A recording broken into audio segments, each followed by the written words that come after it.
Bonjour, c'est Cryptoly, j'espère que vous allez bien en ce mercredi 9 août 2023, et oui, cette fois je me suis pas trompé de jour, nous sommes bien mercredi, et aujourd'hui on va parler de pétrole, parce que ça va être l'élément vraiment important de l'inflation et du chiffre de demain au niveau de l'inflation, et on va aller faire un petit tour sur le positionnement de la Fed sur la crypto, vous allez voir que c'est relativement intéressant, et ensuite on fera une analyse technique pour comprendre l'accélération haussière qu'on a eue hier, et comprendre justement est-ce que oui ou non c'est un mouvement BTC, et quelle est son implication, est-ce qu'on est en train de shifter à la hausse, ou est-ce que c'est tout simplement un short squeeze. On va essayer de comprendre tout ça, et ça commence tout de suite.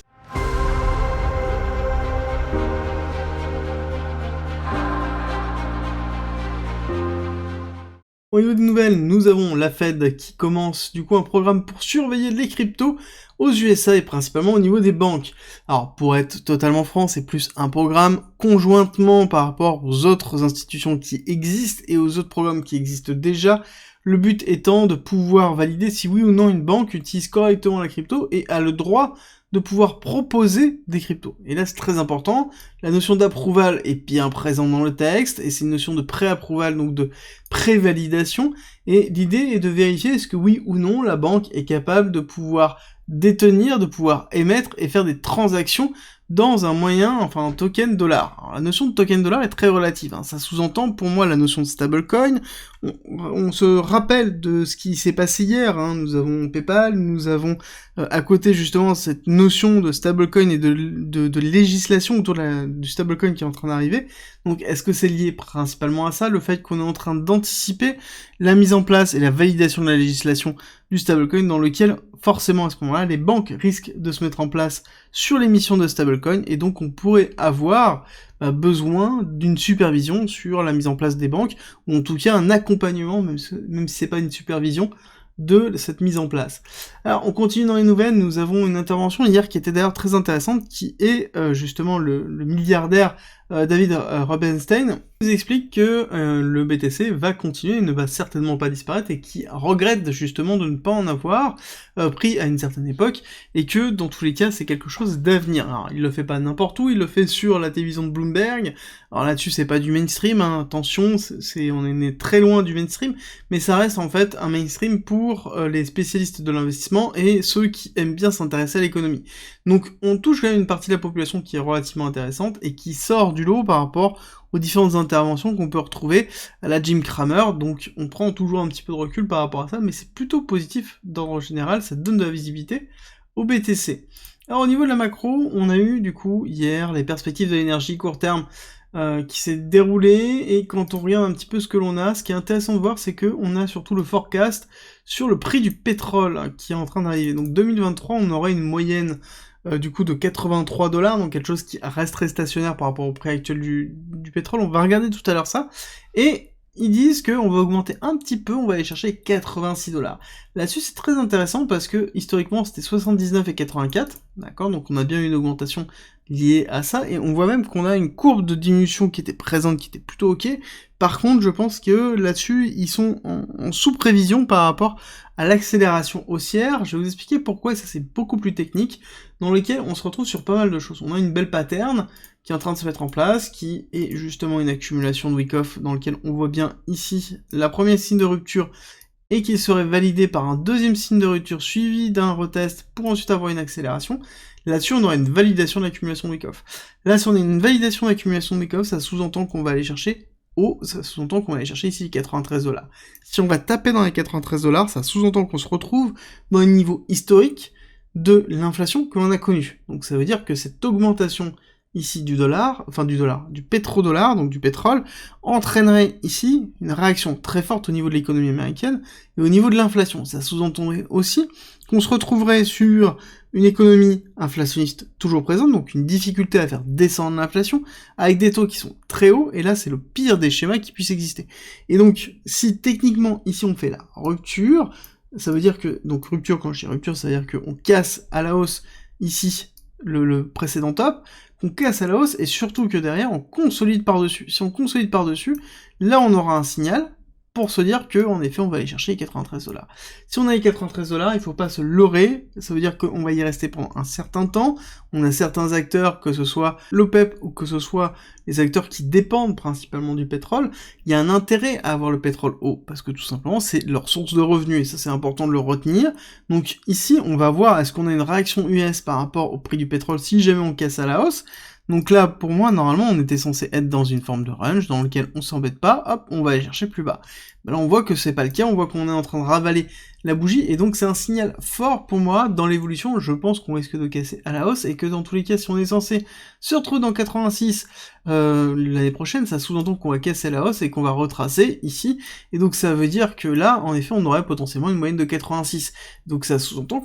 ce qui est attendu ici, c'est d'aller chercher justement un pétrole qui va casser à la hausse. Il va falloir faire relativement attention à ça, parce que ça aura un impact très très fort. Même si on sait que juillet et août, on a toujours une augmentation de la consommation de pétrole, qu'on a toujours une augmentation du prix sur ces périodes-là, que ça a été poussé principalement par les différentes annonces de l'OPEP, de l'Arabie Saoudite, les cuts qui ont été effectués, donc ce qui est plutôt logique. Mais normalement, ces temps si on n'engage pas une chute, ça veut dire principalement que on risque de casser. Si on casse, bon bah on sait l'objectif 93, objectif aussi augmentation de l'inflation dans les alentours de 4, 4,5, 5% potentiellement, ce qui va faire relativement mal, notamment au SP500 et notamment au Nasdaq et globalement à toute l'économie américaine qui est en train de se préparer à la mise en place de cette période où on arrête d'augmenter les taux, d'accord, ça fait assez longtemps qu'on est en train de le préparer, donc ça voudrait dire qu'on irait chercher quelque chose d'un peu plus baissier, dans lequel on irait casser donc les 4,4, on irait chercher ici le gap du justement futur des contrats futurs S&P 500, dans lequel on a un gap entre 4298 et 4327, dans lequel on aurait ici une impulsion justement baissière suffisamment forte pour aller chercher ce gap, et ensuite structurer la hausse. Donc ça ferait un premier arrêt du retracement total, donc ça veut dire que quand on regarde le retracement effectif que l'on a eu, on irait chercher justement un niveau de Fibonacci qui est plutôt cohérent. Hop, on va regarder tout de suite, vous allez voir. Donc là, on serait voilà sur une extension de 236, pardon, dans lequel on irait chercher un peu plus bas, et sous-entendu potentiellement même un retest 382. Je pense que si on va chercher le gap, on ira chercher plus bas, et on ira chercher la zone de résistance historique, hein, dans la zone des 4200, avant de pouvoir faire un rebond et de repartir. Donc on irait chercher sur, ici, première zone de retracement, extension.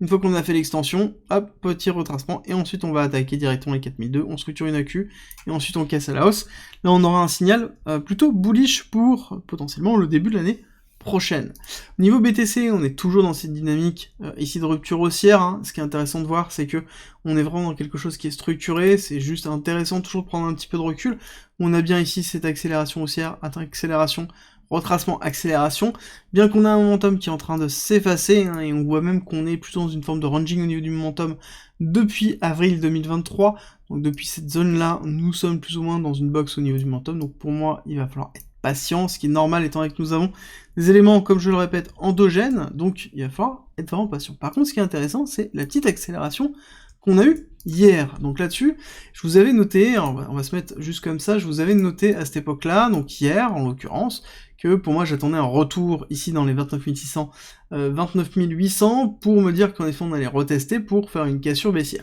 On a eu quelque chose qui a été très agressif. Alors là-dessus ça va être très intéressant d'expliquer pourquoi on a été agressif, pourquoi on est allé chercher les zones supérieures, pourquoi on est allé beaucoup plus haut. Bah déjà on est allé retester la partie basse du range, d'accord, dans lequel on a été retesté une fois, repoussé, retesté deux fois, repoussé partiellement, donc il n'a pas été non plus énorme, hein. Je m'attendais à un rejet qui soit beaucoup plus fort, là c'est pas le cas, donc là ça a une indication, mais surtout pourquoi on est allé chercher aussi haut. Bah, la réponse elle se trouve où? Elle se trouve sur Kingfisher, avec principalement les liquidités. Quand on regarde ce qui s'est passé ici, on voit très bien que la recherche de liquide, donc ça c'est le graphique d'hier, dans lequel j'ai laissé exprès les liquidités, pour bien vous montrer qu'on est bien allé chercher les deux poules de liquidités. Et pourquoi on a fait cette extension-là? Parce que certainement on a eu une augmentation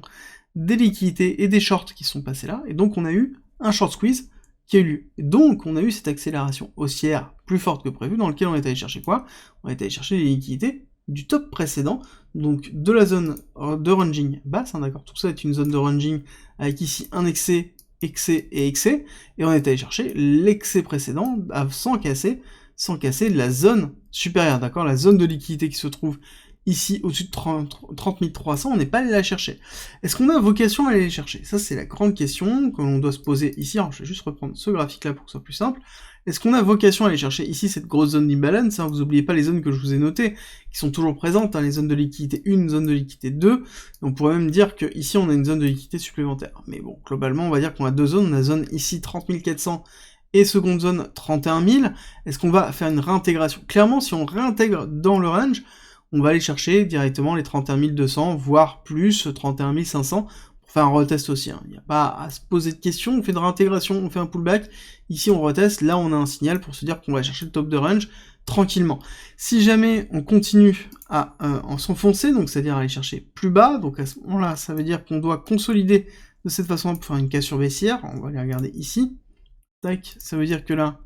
on doit consolider de cette façon ici, donc là, faire ici, hop, tac, une deuxième cassure, faire un petit retest, et là, une accélération baissière. Là, on aura un signal pour une rupture baissière. Si jamais on est plus dans une zone de neutralité, là, il faudra se poser la question et attendre, en fait, une compression de liquidité pour se dire qu'on va faire un mouvement. Parce que là, actuellement, les liquidités d'aujourd'hui, sur Kingfisher, bon, bah, on est quand même sur une liquidité majoritairement longue. Clairement, on n'a plus rien sur du short, donc on n'a plus aucun intérêt à aller chercher du short. On n'a plus aucun intérêt à faire une accélération haussière pour essayer de créer un mouvement de liquidation, ça ne va pas se faire, et donc ça veut dire que là les liquidités sont où? Bah, sont majoritairement longues, c'est pour ça qu'on a un mouvement haussier, créer de la liquidité longue pour créer le mouvement officiel, parce qu'on est toujours ici dans un flux baissier, on n'a pas fait de rupture, techniquement on est toujours dans une tendance baissière court terme. Après il va falloir faire attention, parce que là on voit qu'on a de l'open interest qui est en train de monter, et qui est toujours présent sur cette accélération haussière. On a eu, surtout ici au niveau des top traders, les positions long short qui sont retournées au mouvement précédent, donc au niveau du 8 août à 11h, et donc ça veut dire que le mouvement de prix ici, on a eu une prise de profit. D'accord, on a eu une prise de profit parce que ça veut dire que les positions n'ont pas augmenté significativement à la hausse. Donc ça veut dire qu'on a bien eu un allègement des bagues, donc on est potentiellement en train de préparer cette continuité baissière, c'est ce qui continue à me conforter dans cette politique et dans ce biais-là. Dans tous les cas, je vous invite à prendre du recul, parce que quand on regarde ici, c'est une toute petite bougie, nous n'avons pas bougé au niveau de la volatilité, on est toujours sur une volatilité très basse, et ça ne change rien, ça veut dire que là, nous n'avons pas un mouvement du BTC suffisamment fort, on a du bruit encore, et toujours, donc là, le mouvement est toujours en cours, il n'y a pas de reversal, il faut prendre du recul par rapport à ça, nous sommes toujours dans une phase haussière long terme, nous sommes dans un retracement de cette phase haussière, ici on est arrivé sur un OB de retest classique, donc avec une réaction classique, ici même une réaction peut-être un peu forte, mais on est toujours dans une continuité baissière, avec quelque chose qui pourrait se schématiser de cette façon-là, accélération, retracement, accélération en 3 temps, donc qui serait tout à fait logique avec toujours notre objectif de 28 000, hein. Nous avons toujours cet objectif-là en tête, et c'est quelque chose qu'on gardera à long terme.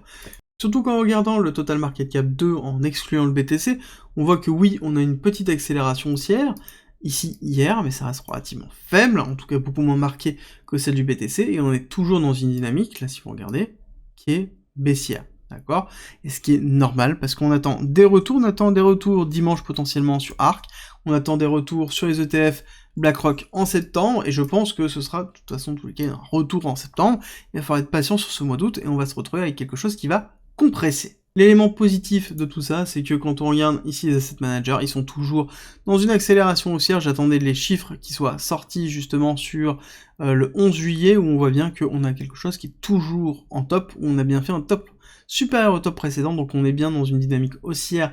des positions longues sur les asset managers, donc ça veut dire que le long terme des institutionnels est longue, et donc sur une accélération haussière, ce qui est tout à fait cohérent aussi avec le TF BTC, qui a été déposé avec BlackRock, dans lequel on est en train de préparer le prochain bull run, même si, dans tous les cas, on ne sait pas jusqu'où on va aller au prochain bull run, il est évident qu'on aura une valorisation